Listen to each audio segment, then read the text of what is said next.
This is really our only avenue.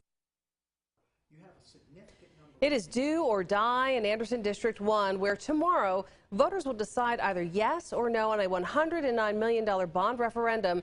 It's all designed to fund construction of 2 middle schools and some other improvements.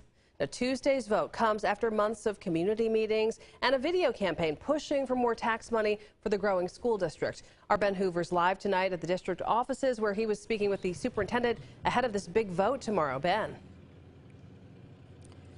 So, Amy, back in January is when the school board authorized this $109 million building referendum and set a vote for April 30th. That's tomorrow. And today, the superintendent, Robbie Binnicker, sat down with 7 News ahead of this crucial vote.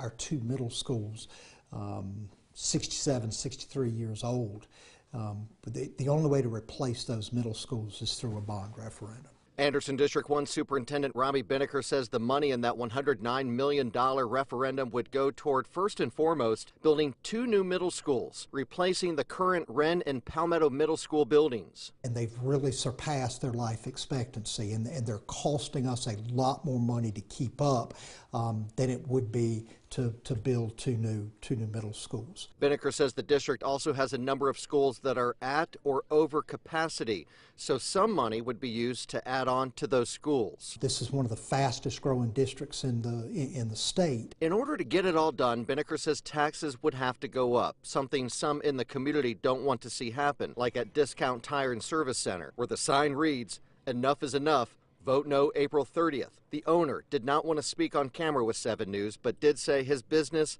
home, and vehicle taxes would go up $900 a year if the referendum passes. Property taxes on a $100,000 house would go up about $64. For a business would be about $96 is what that would be for a $100,000 business.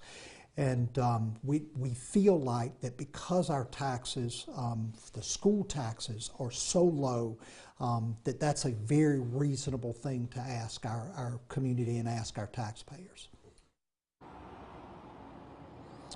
If this referendum passes, Binnicker says that the money would also go to safety and security upgrades at all of the schools across the district. About 5 schools would get an addition of 8 to 10 new rooms.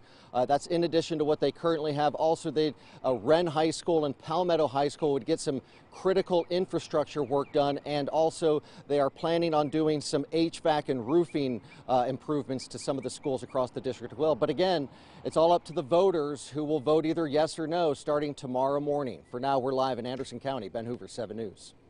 Well, the superintendent sure is making a case for needing this. Ben, what happens if they say no? I mean, they're getting, I guess, some other money from some other sources, but it sounds like that won't be enough, will it? If the voters do vote this down, Binnicker talked about this, when you're talking about building brand new schools, Amy, really the referendum avenue is the only one that the district has. Amy? All right, Ben Hoover on the story live tonight. We will follow the vote tomorrow. Ben, thank you.